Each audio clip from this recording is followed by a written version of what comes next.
오늘 주신 하나님의 말씀은 고린도전서 10장 31절 한 절의 말씀을 가지고 함께 말씀을 나누도록 하겠습니다. 저를 따라서 말씀을 함께 읽어보도록 하겠습니다. 그런즉 너희가 먹든지 마시든지 무엇을 하든지 다 하나님의 영광을 위하여 하라. 아멘. 오늘 주신 하나님의 말씀의 제목입니다. 함께 읽어볼까요? 시작. 삶의 목적. 한 대형마트에서 있었던 일인데요. 주말 오후에 수많은 사람들이 이 좁은 통로를 오가면서 주차를 하려고 애를 쓰고 있습니다. 많은 사람들이 카트를 밀고 모두가 정신없이 바쁜 가운데 있었어요. 그런데 주차장 한복판에서 한 아이가 엄마의 손을 붙잡고 물었습니다. 엄마, 이제 주차는 했어. 그런데 우리 지금 뭐 사러 가는 거야? 그 순간 엄마도 잠깐 멈췄다가 생각을 했습니다. 아차 싶은 거죠. 살 물건을 생각하고 있었지만 순간 뭘 사야 하는지 깜빡하고 메모를 하지 않았습니다. 여러분, 우리의 삶도 이와 비슷합니다. 아침에 눈을 뜨면 오늘 해야 할 스케줄, 그것부터 확인하고 하루 종일 해야 할 일들을 하나하나 처리하느라고 정신이 없이 바쁜데요. 자, 그런데 정작 나는 왜 이렇게 바쁠까? 나는 왜 이렇게 사는가? 이 모든 바쁜 것 끝에는 뭐가 있을까?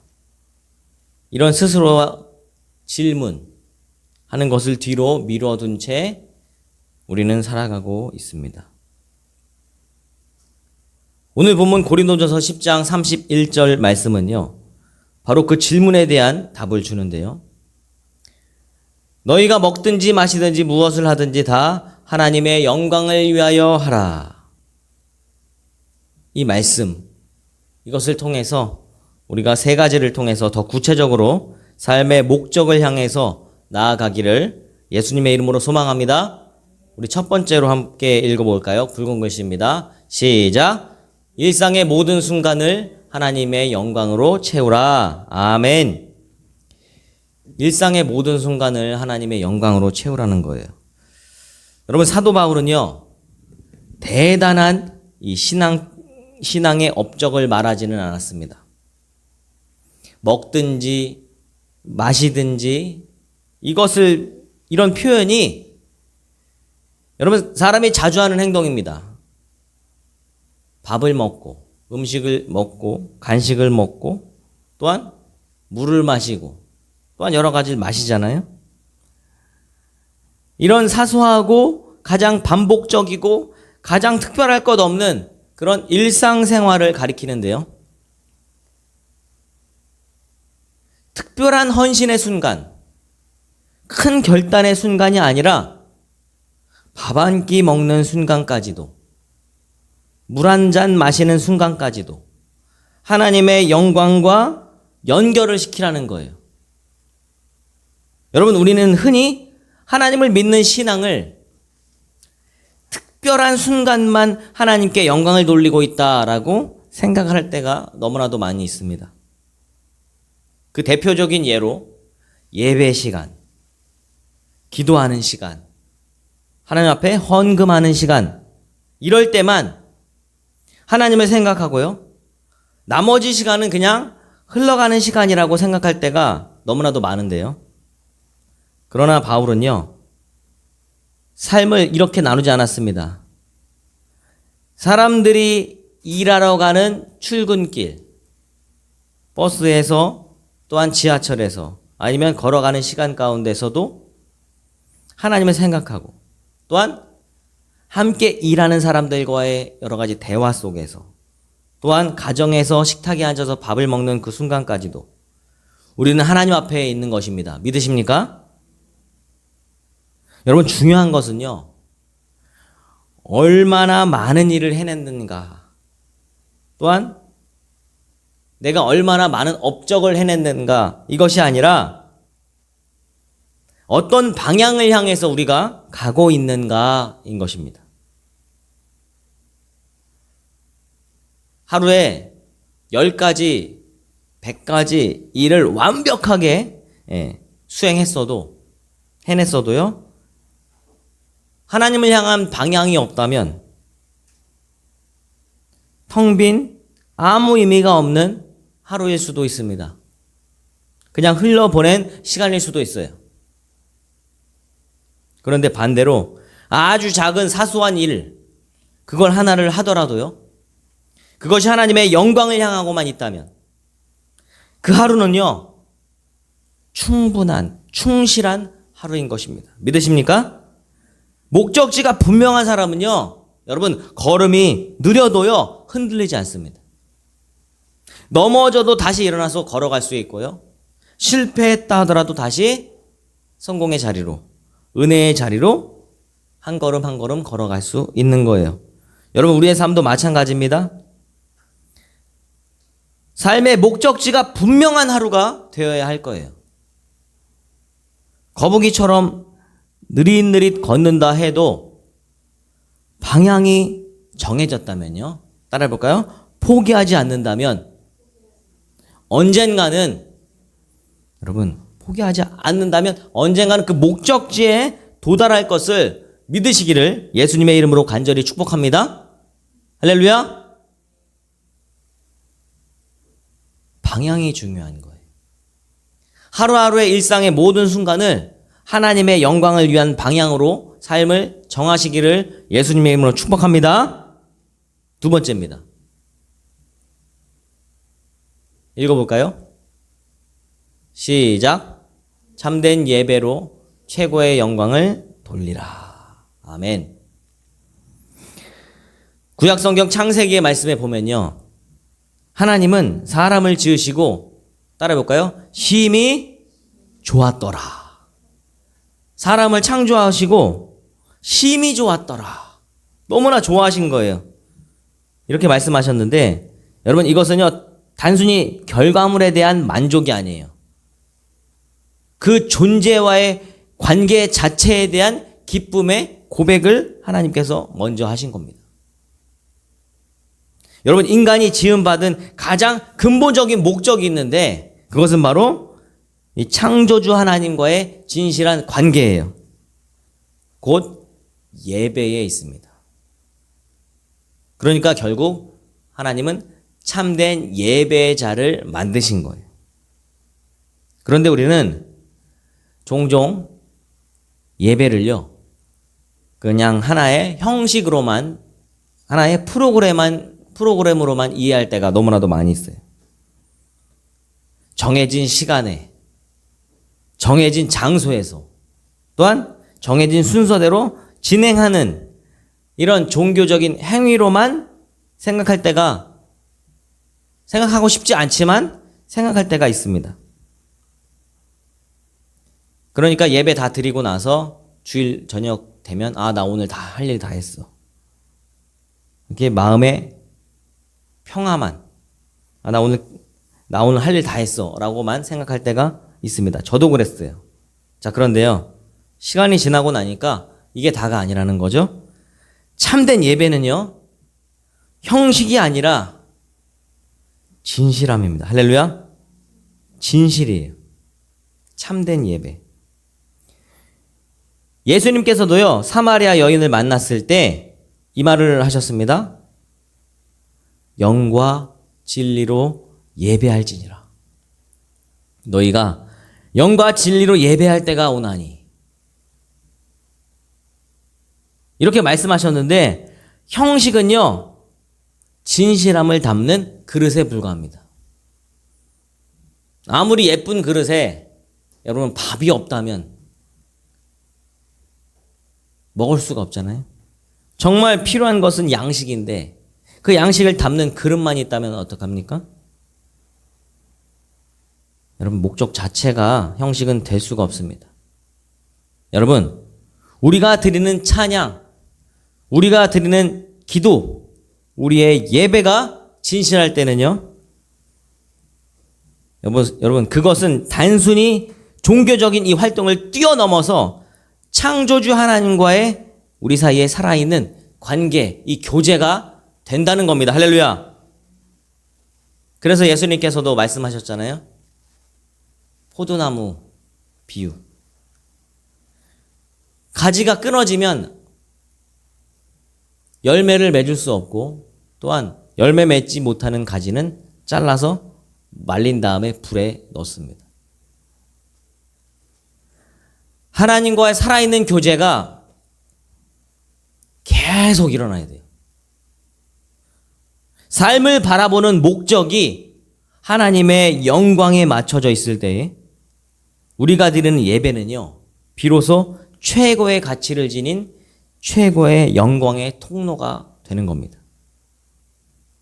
그래서 우리도요, 영과 진리로 예배를 드려야 할 것입니다. 할렐루야. 예전에 사마리아 여인이 그렇게 드렸어. 예전에가 아닙니다. 지금 이 순간 예배를 드리는 시간에만 하나님을 바라보는 것이 아니라 여러분, 삶의 모든 순간순간마다 예배의 진실한 시간이 되어야 할 줄 믿으시기를 예수님의 이름으로 축복합니다. 내가 지금 너무나도 힘든 가운데 있다 하더라도 그 가운데서도 하나님 앞에 영광을 돌려야 돼요. 하나님을 찾고 찾아야 돼요. 할렐루야. 이것이 하나님이 원하시는 참된 예배자의 모습입니다. 세 번째로 보겠습니다. 읽어보겠습니다. 시작. 감사의 삶으로 하나님을 기쁘시게 하라. 감사의 삶으로 하나님을 기쁘시게 하라는 거예요. 여러분, 여기서 우리가 흔히 오해할 수 있습니다. 하나님께 영광을 돌린다, 이런 말을 들으면 우리는 곧바로 내가 뭐 대단한 것을 이루어야 하는 것은 아닌가, 이런 오해를 합니다. 크게 성공을 해야, 크게 눈에 띄는 업적을 남겨야만 하나님이 기뻐하실 거야 라고 생각할 때가 있습니다. 여러분, 그렇지만 부모와 자녀의 관계를 한번 떠올려 보시길 바랍니다. 부모는요, 자녀가 세상에서 얼마나 대단한 성취를 이루었는가 보다는요, 자녀가 부모님을 향해서, 이 자신을 향해서 품는, 마음으로 품는 진심 어린 감사와 사랑, 그것 하나만으로도 충분히 부모는 만족하는 거예요. 할렐루야. 아빠, 엄마, 아빠 고마워요. 그 한마디 안에 다 들어있는 겁니다. 그 한마디가 그 어떤 성과보다 부모의 마음을 채워주는 거예요. 여러분, 하나님도 우리와 마찬가지로 하나님이 우리에게 원하시는 것은 대단한 성과가 아니에요. 우리가 뭔가 대단한 것을 이루어내는 것이 아니라 우리의 존재 그 자체로 감사하면서 살아가는 하나님에 대한 태도입니다. 할렐루야. 그래서 매일매일 삶 가운데 감사의 삶으로, 감사로 하나님을 기쁘시게 해야 돼요. 내가 뭘 잘해야만 하나님이 기뻐하실 텐데 라는 그 생각을 다 십자가 앞에 내려놓으시기를 예수님의 이름으로 축복합니다. 여러분, 우리에게 주어진 오늘 하루, 숨을 쉬고 있음에 감사해야 돼요. 할렐루야. 또한 먹을 것이 있음에 감사해야 돼요. 아멘. 곁에 사람이 있음에 감사하고, 가족이 있음에 감사하고, 여러분, 감사하는 그 마음, 그 하나만으로도 하나님 앞에 영광을 돌리는 그런 기쁨의 삶을 사는 저와 여러분 되시기를 축복합니다. 우리 결론을 내길 바랍니다. 어떤 엄마가 어린 아들의 그림 그리는 숙제를 도와주고 있었어요. 그런데 아들은 크레파스로 삐뚤삐뚤한 선을 그으면서 엄마, 나 이거 진짜 못 그렸지? 이렇게 물었어요. 그랬더니 엄마는 그 그림을 한참 들여다보다가 이렇게 말했습니다. 아니야. 엄마는 네가 이걸 그리면서 나한테 자꾸 엄마 이거 봐봐 하고 보여준 게 제일 좋았어. 아이는 자신의 그림 실력을 걱정했지만 엄마는 그 순간 아이와 함께한 그 시간 그리고 아이가 자신을 바라봐 주었다는 그 사실 자체만으로도 기뻐했던 겁니다. 할렐루야. 여러분 우리도요 하나님 앞에서 늘 내가 이 정도밖에 못했는데 하나님이 기뻐하실까? 내가 이 정도 성과를 이루었는데 하나님이 정말 기뻐하실까? 걱정합니다. 여러분 그렇지만 하나님이 진짜 원하시는 그것은요 우리의 완벽한 결과물이 아닙니다. 우리가 하루하루의 삶 속에서 하나님을 바라보면서 또 하나님 이것 보세요. 저 이렇게 했습니다. 하나님 또한 감사합니다. 오늘 하루 이렇게 여호와 일에 준비해 주시고 또한 여호와 샬롬 평안을 주시고 또한 여호와 라파 치료해 주시고 또한 아무것도 없어도 하나님을 찬양합니다. 감사합니다. 이런 고백의 마음을 하나님은 원하시는 거예요. 할렐루야. 진정한 예배자가 되어야 합니다. 여러분 바쁜 도시의 일상 속에서도 바쁜 삶 속에서도 오늘도 우리는 먹고 마시고 걷고 일합니다. 그 모든 순간에 왜 사는가, 내가 왜 사는가를 잊지 마십시오. 할렐루야. 따라해볼게요. 내가 왜 사는가? 왜 삽니까? 하나님 앞에 영광을 돌리기 위해서. 나를 지으시고 기뻐하신 하나님을 기억하면서 오늘 하루도 감사함으로 그분께 영광을 돌리는 삶을 살아내야 됩니다. 할렐루야. 따라해볼게요. 감사함으로 주님께 영광을 돌리는 삶. 여러분 그것이 바로 우리를 향한 하나님의 뜻이자 또 진정한 삶의 목적입니다. 따라해볼게요. 진정한 삶의 목적. 할렐루야. 여러분 내가 왜 삽니까? 감사함으로 하나님 앞에 영광을 돌리는 삶을 살기 위해서. 이것이 진정한 삶의 목적이에요. 먹든지 마시든지 무엇을 하든지 하나님께 영광을 돌리는 삶. 이것이 정말 필요합니다. 오늘 하루 이 말씀을 가지고 여러분 기쁨으로 하나님 앞에 영광 돌리시기를 예수님의 이름으로 축복합니다. 할렐루야.